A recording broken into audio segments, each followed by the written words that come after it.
Good afternoon, everyone, and thank you for joining us here today. I'm here with a group of city, county, and community leaders who have been with us every step of the way in building the kind of Cincinnati that our children and grandchildren can be proud of.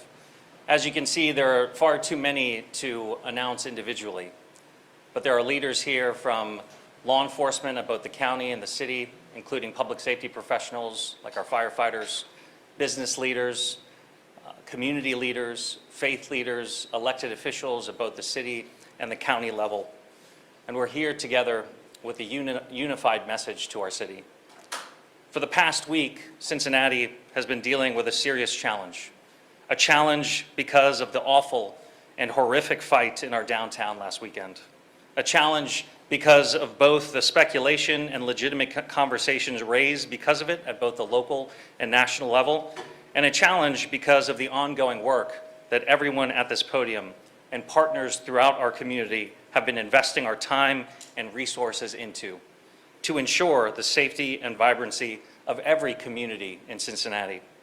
This was an awful incident, and our law enforcement has been working quickly and effectively to bring all responsible to justice. Let me be clear, there is no place for violent crime in Cincinnati. Whether it's a fight or gun violence, we will pursue those responsible and we will hold them accountable no matter who they are, period. We will spare no expense in the pursuit of safety and justice. We have the best police department in the country. They do an extraordinarily difficult job and a dangerous job every single day, and we have their backs.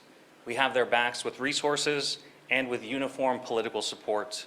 And our expectation, our commitment, is that they enforce our laws. The Cincinnati of today has revitalized our urban core, from OTR to the banks, into a community where folks from all around want to come, live, and work, and spend their time. We have brought new residents and growth after decades of population decline. We are an economically, civically, and culturally strong city, and we will never stop doing everything in our power to maintain and grow that strength. We look forward to once again taking your questions about where we are, what we're focused on, and what we're doing, as we've done every step of the way this summer through our bi-weekly updates and press conferences. But first, I'd like to emphasize an important message, that we as a community are united.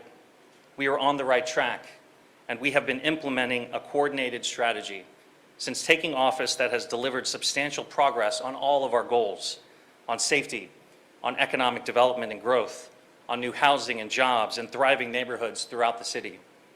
It's not lost on any of us how much work there is still left to do.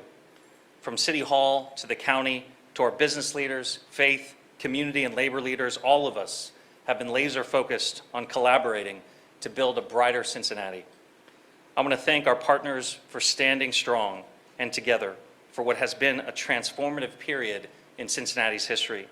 Because make no mistake, our communities have more strength, more opportunity, and more momentum right now because of that work. But all of what we've accomplished, where we want to go as a city, is only possible when residents are safe and when, importantly, they feel safe spending time in our public spaces. And while the data shows the progress that we've made, it means nothing if the public perception does not match. And currently, too many Cincinnatians don't feel safe. All of us, especially me, are clear-eyed and working urgently to fix that. We have to make the city safer right now. In Cincinnati, preventing violent crime has been our singular top priority, and our budget, our words, and our actions all reflect that. I'm proud that under the leadership of City Manager Long and Police Chief Thigi, and in collaboration with the county, local businesses, and community partners, we have not just made sure the resources are there, but that we have listened to and adjusted with the data and experiences that the residents are telling us. And that has, of course, included strong, consistent investment in our law enforcement and our public safety approach as a whole, and a clear focus on making adjustments based on what the data and our residents are telling us. Just this summer, as we've targeted concerning crime trends, we have implemented and regularly updated residents on new police task forces going after street-level crimes, new walking patrols in our urban core to increase visibility, and a rollout of a new drone program as first responders. However, any violence, any tragedy is inexcusable in our city. It is our responsibility as city leaders, it is my responsibility as your mayor to fix it. There is obviously more work to be done, particularly in our downtown, but our strategies and investments have led to a significant decrease in citywide crime. And as Chief Teresa Thigi will further discuss in detail, this is a moment to double down on the investments and strategies that have driven the progress that we've seen so far. Before I welcome the city manager to speak, thank you to all our police here in Cincinnati for your exceptional service and your sacrifice. From our CDRT and SWAT teams to the task force patrolling our hotspots, to every officer upholding their oath to protect the residents they represent. It is because of you that all of this is possible. And thank you to all our partners here locally and beyond for helping us in this critical work. As we've announced, Governor DeWine has not hesitated to come to the table in support of our Cincinnati efforts with public safety resources to strengthen our local law enforcement approach. That is the kind of public service based in real action and collaboration that makes every community here and throughout Ohio a better place. Governor DeWine is a good man with a proven track record of putting communities over partisan politics, and I'm grateful for his collaboration and partnership. I'll end with this. Cincinnati is a special place. We are a proudly diverse city with a large and vibrant Black community that is rich in tradition and in history. The racial dynamics of this fight are unavoidable, and some have cynically used the opportunity to try and divide us along racial lines. That is a choice we must firmly reject. But rising to challenges like this, to create something even brighter, is nothing new for Cincinnati. This is the city that served as the gateway to freedom on the Underground Railroad. This is the city where out of tragedy, we built a community-driven national model for problem-solving oriented policing in the collaborative agreement. We have the scars to show the hard work that it has taken to get us to this point, and our community is stronger because of how we have responded together. Now is not the time to turn away from each other, but to reach toward our shared humanity, irrespective of race and creed. That is the story of Cincinnati's past. It is the strength of our present, and I'm confident it will lead us into the future. We will continue to come together to work toward creating more shared prosperity and to build more momentum as a united front. That momentum is not going anywhere, and neither am I. Thank you, and I will welcome City Manager Cheryl Long.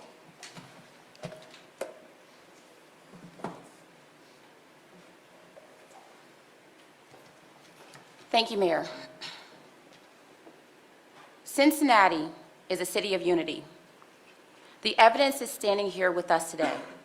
The people who lead our communities, build our future, and connect us to the world. If you live here, you see why people want to call Cincinnati home. You see it in our riverfront, our entertainment, our culture, our neighborhoods, and you feel it in our people who are passionate, creative, and full of life. If you live here, you know the character of our city. We rely on each other, support each other, and lift each other up, and refuse to let hate define us.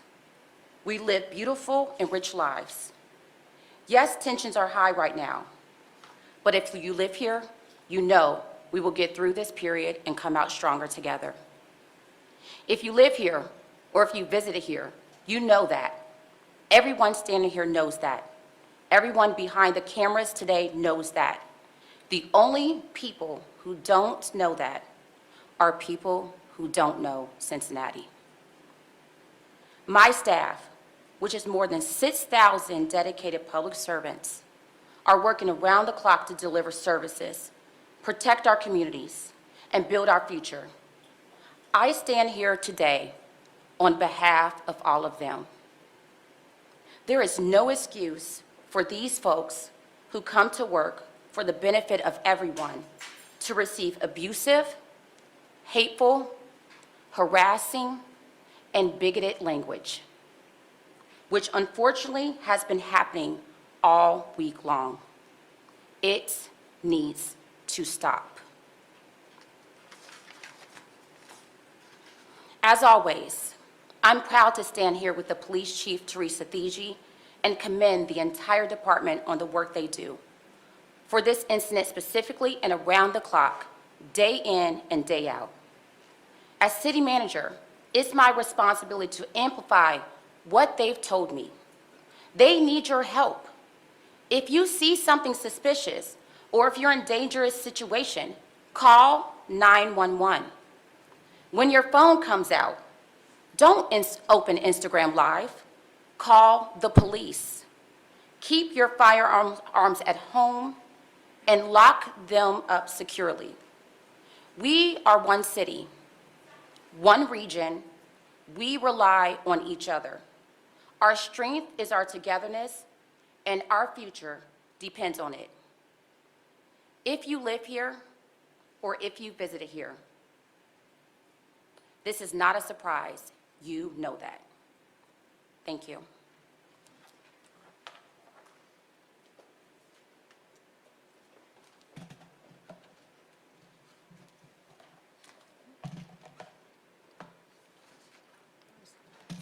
Hi, everybody.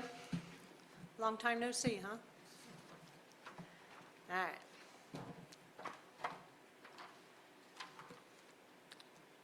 Fellow Cincinnatians, I stand firmly behind my initial statement. What we all witnessed in the viral video released early Saturday morning was not only disturbing, it was outright cruel. It was an act of violence that shook us all. Let me be clear, every single person who played a role in that attack will be held accountable. Trust me when I say this. The Cincinnati Police Department, had the Cincinnati Police Department been notified in real time, our officers would have responded with urgency and force to protect life. We rely on the eyes and voices of our community because silence in moments like this can be dangerous. As of today, our investigative teams have identified 6 victims, 5 males, 1 female, each subjected to unimaginable physical violence. Our thoughts are with them as they begin to heal from this traumatic event, knowing their lives have been forever changed.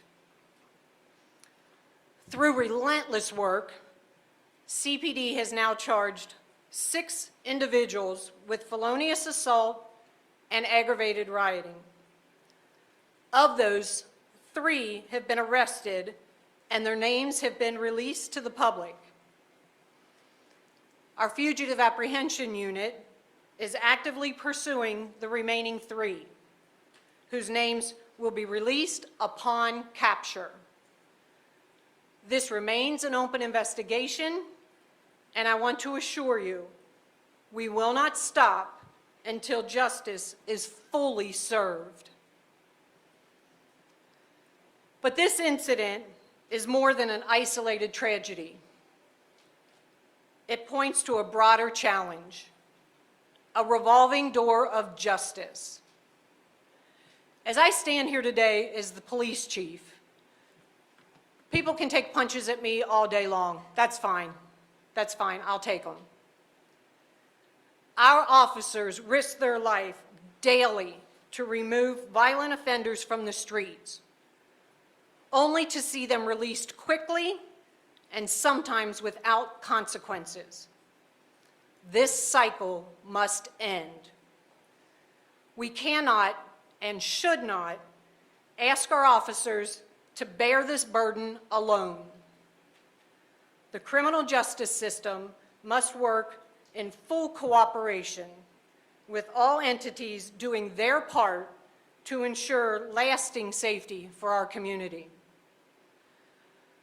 Despite these challenges, the men and women of the Cincinnati Police Department show up every day giving 100%. From innovative violence reduction strategies to day-to-day problem-solving efforts, we do it because we care deeply about this city and everyone who calls it home. To our citizens, we need you. We need your eyes, your voice, and your trust. I'm confident that if we all work together, we can create a safer and stronger Cincinnati. I want to add one bit of information for you that I received today. Yesterday, a member of the executive board for the Hamilton County Chiefs Association reached out to me very kindly to check on my well-being, and I'm grateful for that. During that conversation, I made a request for the organization, the Hamilton County Police Chiefs Association, to form a committee to work on this ecosystem of our justice system here in the county. You know, it used to be I'd wake up in the morning, see the news, find out we had a shooting in Cincinnati. Now it's also troubling that I wake up and I see that there are shootings in some of our suburb areas as well. So this revolving justice system affects the entire county. And so our organization will be forming a committee, and we will ask prosecutors, common pleas judges, municipal court judges, juvenile court judges to join us to find out how can we collectively work for a safer Cincinnati and for a safer Hamilton County. Thank you.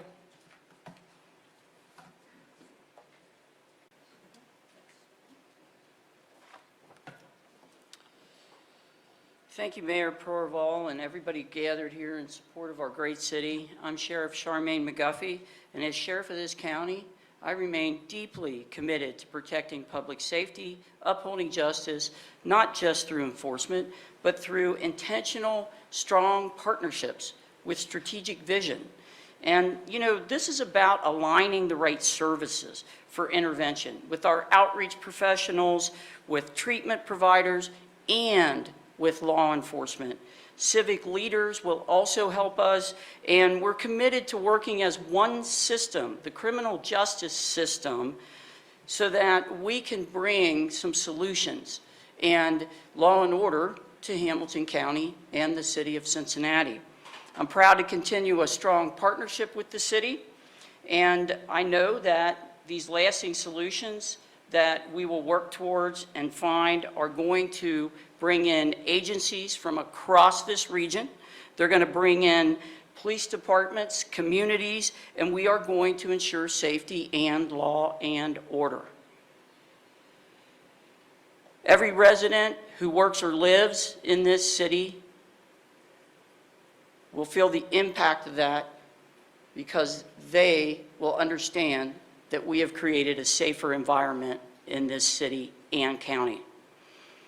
This working relationship will be led with integrity, compassion, effectiveness, and transparency.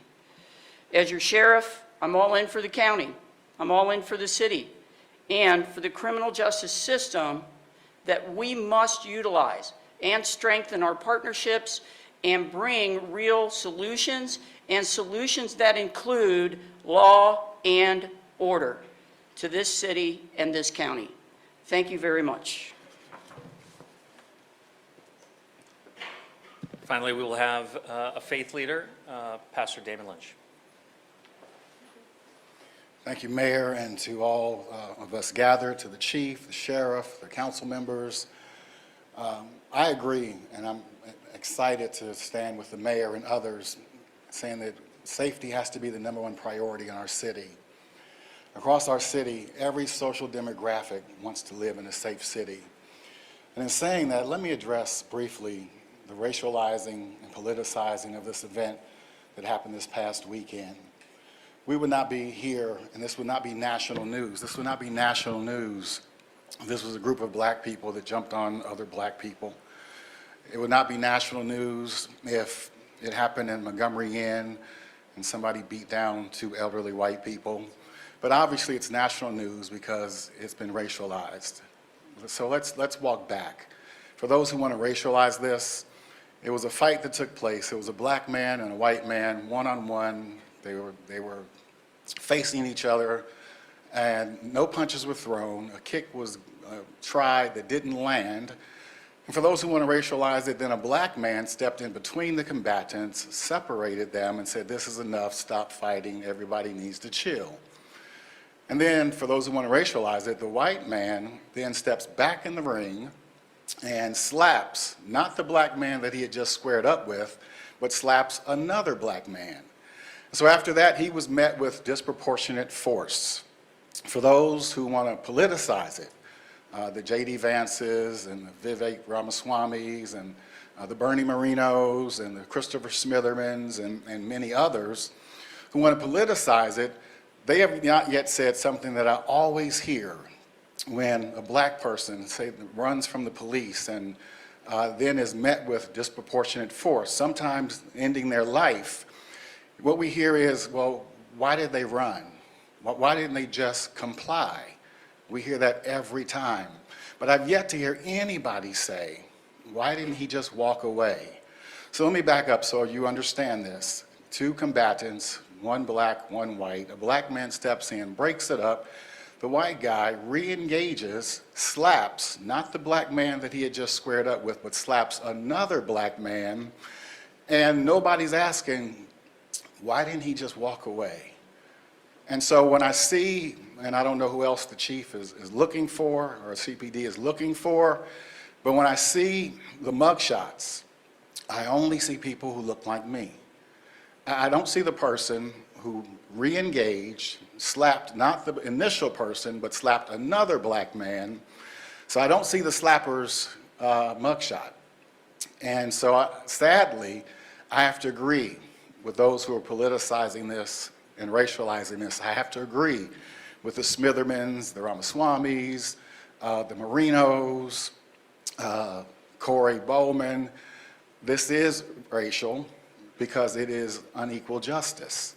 And so until we see all the mugshots, this is still a racial issue. So let me say again to those in Cincinnati, it's Friday night, and we know people like to go out on Friday night. Here's what I would ask. Because of what happened this past weekend, we don't want to see it happen again. Drink responsibly, take care of one another, and everybody get home safe. God bless you.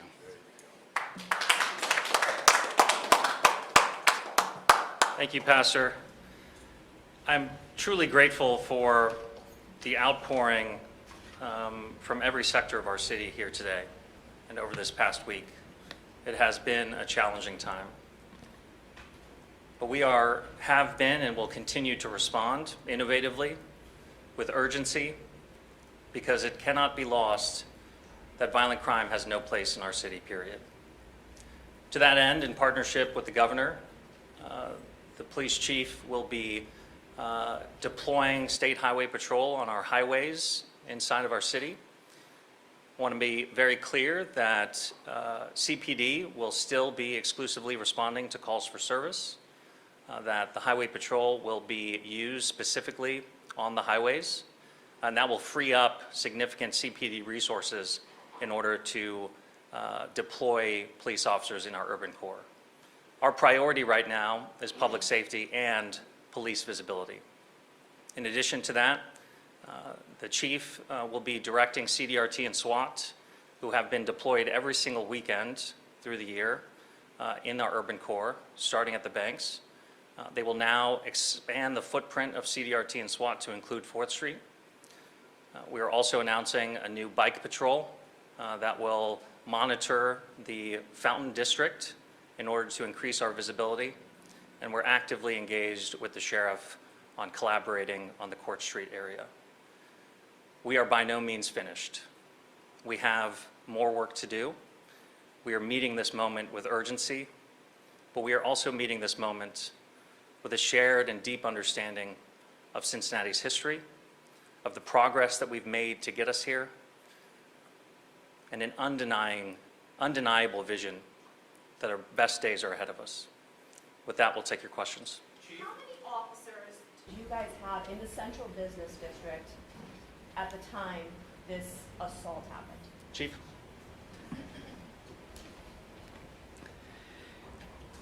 We had 11, and we narrowed that window down because I knew this question would come. So from 2 a.m. to 4 a.m. specifically, we had 11 officers working. And that is not counting off-duty details that may have been in the area. And that's in the central business district? Correct. How come there weren't more officers? I know you even said it, that you wouldn't want your family to be downtown when the bars close. The bars close, they don't let out till 3 o'clock in the morning. How come there weren't more officers, and so many officers, I guess, were let go at 2 o'clock that morning? So this is a weekend that we've had for many years, music festival, Reds games, whatever's going on. This is not new territory for us as far as policing. We work with a schedule that we think is best for the events that are occurring. Normally, come 2 a.m. on this weekend, things start to calm down for us. We still had 11 officers working. To us, that is a sufficient number of officers to have in the central business section for this weekend. Arguably, this incident would not have occurred had there not been a large group of people gathered outside the Love on Fourth bar. There have been 84 incidents since that bar opened at that location. 84 incidents that police have been called at that location since it opened. Why not have police at that location if you're getting called there every weekend anyway? Because the geographical area of the central business section is more than just that corner. And we owe it to the entire community down there to cover as much geographical area as we can with the resources that we have. So yes, we know we've had calls for service there. That's why we have our vice unit. That's why we have neighborhood liaison units from CBS who pay attention to what's going on there. But to take all of my resources and put them on one corner for one problematic bar or potentially problematic bar would be irresponsible to the rest of the central business section. Mayor, I've got a couple of questions for you. David, I'll take your question as well. I'd like to look at the complaint data because what I do know is that there was a very problematic bar across the street where we were getting significant calls for service. And this team worked collaboratively and effectively to shut that place down. What I can say is all public nuisance concerns go through the city solicitor's office and that we take all complaints very seriously and investigate them and will hold them accountable if necessary. Mayor, I've got a couple of questions for you. Yep. First, I've been on this all week, and the first time at a press conference, at least, we've heard any type of narrative about what happened here was from Pastor Lynch. Why is this the first time we're hearing a start-to-end narrative, and do you agree that that's what happened in this incident? So the reason we city leaders have been very specific in talking about the facts is because the investigation is still ongoing. I agree with Pastor Lynch that there is no doubt that this public safety challenge, that this incident will require further investigation, further charges, and further arrests for every single person involved. The investigation is ongoing, and I expect that we will have more charges and more arrests as the investigation proceeds. And on the note of state aid here, one of the things that was offered was additional resources for post-release control. When we reached out to TG yesterday, she indicated that they're working on evaluating how that could be implemented before accepting it. But we've had 2 people charged with murder this summer alone after cutting off their ankle bracelets. Why is this not something that we're ready to accept now? We are happy for the state to do their job, which is to track down these parolees who are cutting off their ankle monitors. We encourage and ask that they do that. What the chief is communicating to you is that if that enforcement is stepped up, which would be welcome, because as you have indicated, there's been incidents where these folks haven't been picked up by state authorities. We are just asking for that collaboration. If this is a problem area, how come there's no city cameras or no working city cameras that picked up the incident? Or do you rely on the 3 CDC cameras, which aren't public record? Yeah, so we have a very robust CEPTED program where we work to harden locations, including videos. We collaborate extensively with private businesses. Actually, I'll ask the chief to talk through that in order to rely not just on city cameras, but on private cameras as well, and not just in businesses, but also at homes. And we are actively trying to increase that presence. Chief? I do understand that it is, obviously people have seen what happened, and I think the public has a right to see how this unfolded from the start to the end. Will this footage be made available to the public? Yeah, I'll ask the chief to respond to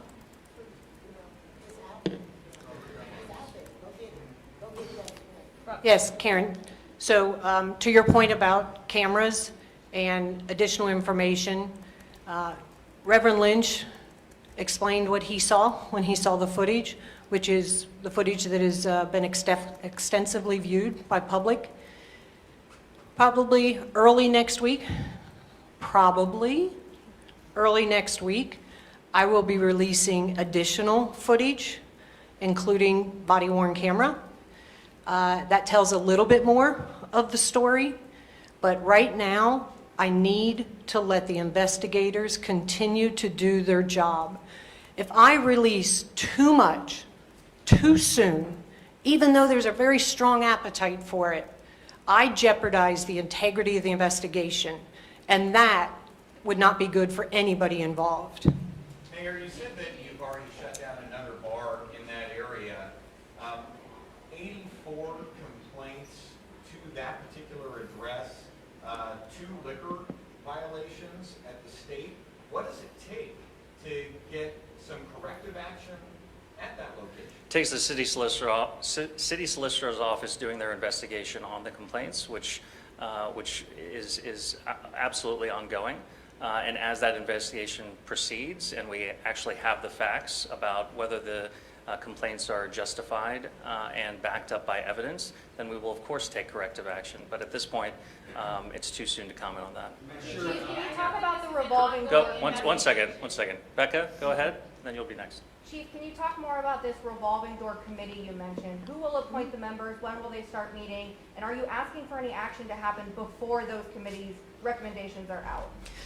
Yeah, so it's a very new idea, a new concept. I will be working with the executive board of the Hamilton County Police Chiefs Association to determine exactly that. Who will be on the committee? We will reach out to the entities that I mentioned, see who they would like to represent them at the table, so that we can move this topic forward. Chief DG, this is an ongoing investigation, obviously, but there's been a lot of outside conversation outside of Cincinnati. Can you tell us anything about the people that you say could possibly be charged? Are they from this area? Are they local? Or are you using other cities as resources to help get those people captured? Yeah, so right now, I'm not going to reveal that because, like I said, our fugitive apprehension unit is looking. Our investigators are still working. And again, I do not want to tip our hat to anything too soon. Well, the man who made the Yes, sir. Chief, one question.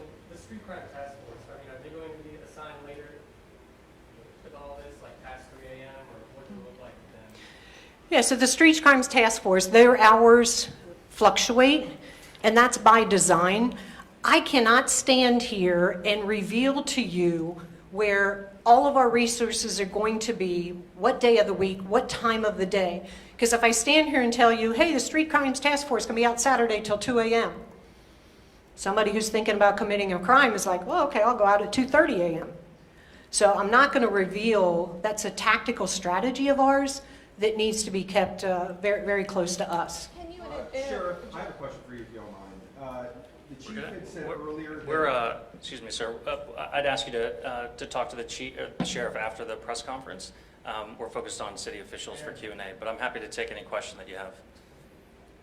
I mean, this mostly pertains to her, and you had her speak, so I assume that that would be fair game, but sure. You talked about significant decrease in citywide crime. What numbers do you have to support that? Where are the statistics on that, and what specific types of crime? Are we talking violent crimes, car break-ins? Where are we at with that? Yeah, violent crime.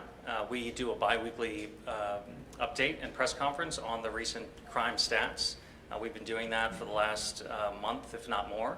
And what we have shown is our violent crime is down, but there's a concerning increase in burglaries, in breaking and enterings, and shootings in some specific areas, which is why we responded forcefully with a street crimes task force that is using the data about where these hotspot areas are to increase our enforcement and our police visibility. It's why we're using drones as first responders, particularly in these areas, in order to drive those numbers down.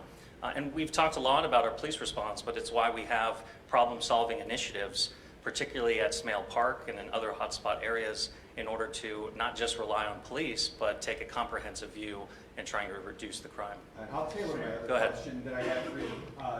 You talked about often violent offenders are released quickly without consequence. I believe the chief's the one that said that. Do we have a jail system in this county that can support longer jail stays for violent offenders, given the volume that we have within the city? Yes. Go ahead. A Facebook post from Councilmember Victoria Parks went viral earlier this week. It said, the quote is, "The victims begged for that beatdown." There have been some calls online for her resignation from the official. I'm wondering if you have a comment on that. Yeah, I've commented on this already. I profoundly disagree with Councilmember Victoria Parks. No one deserves to be a victim of violent crime, ever. And we are working very hard to make sure that that fight like that doesn't happen again in our city. Mayor, this is obviously She inflamed. hasn't asked a question. Folks, go ahead. Well, the man that Pastor Lynch was talking about, who made the slap, you could see on some of the cameras on social media, will he be facing charges? We are actively investigating him. We take all violence very seriously. As I mentioned, I expect more charges and more arrests. Go ahead, Scott. Do you still have confidence in the police chief? Absolutely. This is for a good chief. Earlier this week, you did recommend the media event about the release of the video. A lot of times our hands are tied as far as what we can show. Why hasn't the other part of the video been released by CPD earlier? Because it's an ongoing investigation. I met with the investigators this morning. They are very, very good at their job. I need to respect their wishes as they continue this investigation. And at that time, their wishes were, we need to hold back this video, we're still investigating. Yes, ma'am? As you're talking about the revolving justice system, was the prosecutor invited today or anybody from her office here to talk? I'll leave that up to the mayor. Yes, the prosecutor is with her son who's getting married. Mayor, this has obviously inflamed pre-existing racial tensions here in the greater Cincinnati area, and those tensions will still exist once this story dies down, goes away. How do you address the underlying racial tensions in this area in the long term? Well, it's overt racial tensions that have been inflamed by irresponsible leaders who have unfortunately cynically tried to take advantage of this awful fight and try and divide us. Cincinnati has a long history of being on the very front foot of racial justice. As I talked about, we are the city of the Underground Railroad, Harriet Beecher Stowe, the collaborative agreement, which is the national model for problem-solving policing. And there's no doubt that cities our size that are so diverse, we are essentially a 50% black and 50% white city. That there's no I understand doubt the that history and the these- demographics, that but these what's the racial plan to t- actually if I could- address if I those could finish tensions? your question. There's no doubt that any city our size with that diverse of a population has to work intentionally about racial justice, about racial healing, and that is exactly what our mission is to do, which is why we're bringing together such a diverse group of community leaders today, which is why I'm going to speak very frankly about the folks who are trying to divide us along racial lines. and which is why we are a very proud, diverse city, and that will continue to be central to our strength. Councilmember Johnson? Thank you, Mayor. You know, you asked a question, and you're part of the media. We've had over 38 homicides in this city. And I have not seen a loop even close to those 38 homicides to what the media has continuously showed day in and day out. So when you continuously run a loop where you have national leaders that are speaking irresponsible, showing black and white people trying to knock each other's heads off, what role do you play, media, in continually showing that level of violence? What role do you play in quoting misdirected national leaders talking about a city that is on the right track, but they're doing everything they can to try to take us off the track? What role do you play, media, in that? Are we And supposed what to you'll ignore say, and the let me words of the finish, Vice what you'll President? say is you're just reporting the news.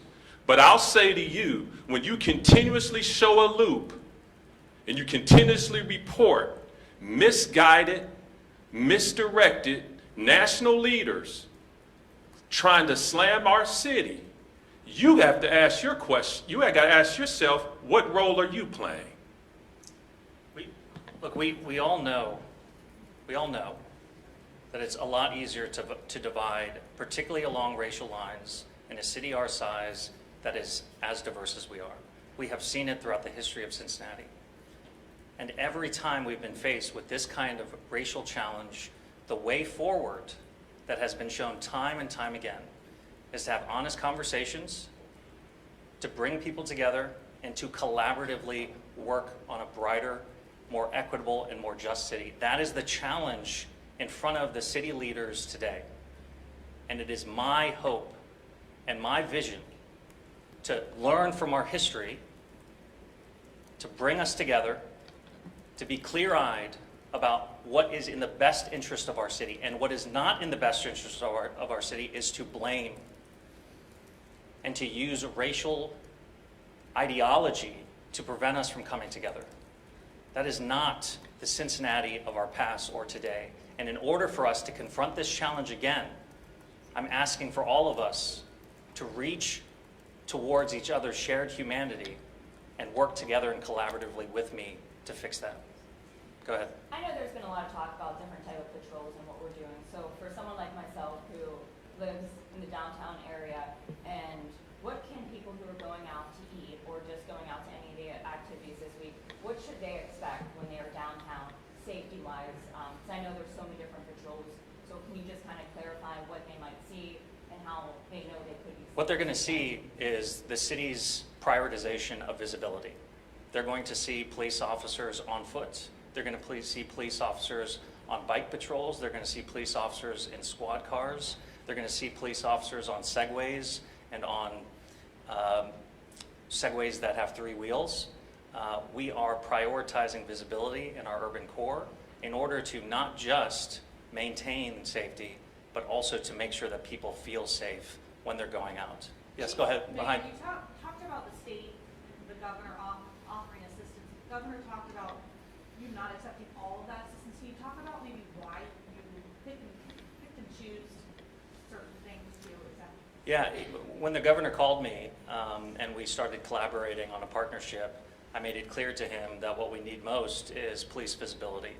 And that's why Highway Patrol, doing what they're already currently charged to do, which is patrol our highways, frees up our CPD officers to drive more visibility into the urban core. As I mentioned earlier, we need the state to be more active in enforcing parole, folks on parole who are cutting their ankle monitors, and we welcome that. The other interventions offered by the governor weren't necessarily congruent with the challenges that we're facing and weren't necessarily needed at this time. But of course, the governor is a trusted partner. As I mentioned, he's a solid leader for our state, and I welcome and will hope to continue collaborating with him in the future. Can you tell us what those measures were that you didn't accept? I don't have them. I don't have the full list in front of Can me. I ask about the victims here? I know everyone knows who Holly is by now. Chief, you said there are 5 other victims. Has anyone here had a conversation with the victims, reached out, and how are they doing? So I personally have not spoken with the victims. Their first interaction was with a beat officer the night of the incident, and they have had continual conversations with my investigators as representatives of CPD. Anyone else? Mayor, Any other have you- questions? Have you reached out to the victims? Have you talked to the victims? I have not. I mean, look, again, this was a fight. It was a horrific fight. But as council member and others have said, we have significant other public safety challenges. We have children who are far too often the victims of gun violence. We have oftentimes far too often the perpetrators of gun violence being children.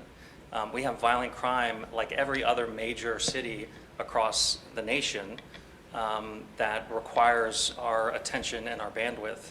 And so I don't traditionally meet or speak to every victim of violent crime in our city, and that's consistent with my approach today. Other questions? I just want to give the chief the opportunity to answer the question I asked you earlier. Will that man who made the slap that Pastor Lynch was talking about face charges? So we were contacted just yesterday, asking the investigators to go to the Justice Center, speak with him. He is represented by counsel. The investigators are aware of that. They spoke to his counsel before they went down to see him, and the counsel said no.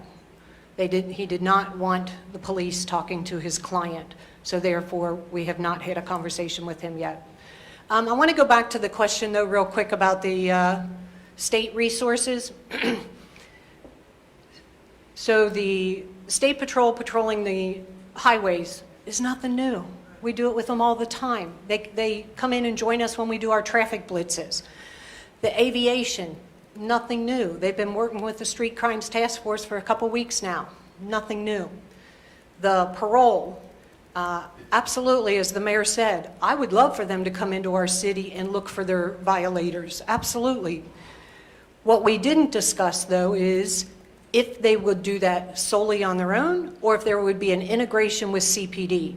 And if there's a wish for an integration with CPD, then we have to talk about what that looks like.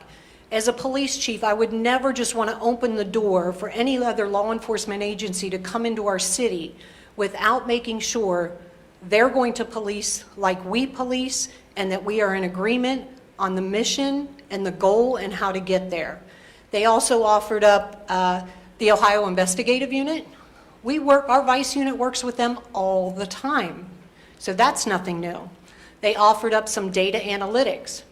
I have an extremely talented crime analysis unit that do all the data that I need. So that was one that we said, thank you, but right now we don't need that. And if there's anything else that he would like to offer up, if the need is there, I am happy to collaborate with the state. How long will the collaboration? Scott, one second. I think what I want to reiterate about what the chief just said is that our CPD, our police officers are well-funded, well-trained, and they really are the best in the country.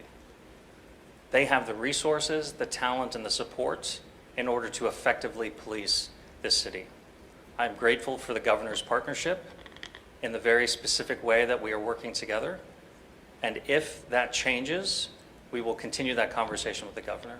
But at this point, I have full confidence in the men and women in our police department to do their job. Full confidence. Go ahead, Scott. Is the highway patrol's collaboration, is this indefinitely? Or No, is there a time limit? we're going to take a look at it week to week. We expect it to be a short-term intervention. We'll take 2 more questions. Chief, you talked about the data analysis that goes on at the district. I've spoken to some of those analysts, but we hear a lot of skepticism and people accusing city officials of lying about the data or intentionally misleading people about the data. You know, what assurance can you give people about why they might be confused about different numbers or what different numbers might mean?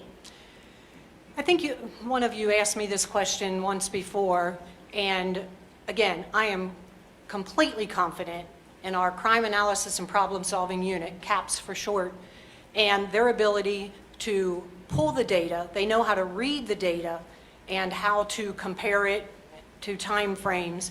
Not only are they really good at that, they are really good at suggesting operationally what that means to the department and how we should read the data, interpret it, so that we can move forward with some of our strategies. I have 100% confidence in the data that comes out of our CAPS unit.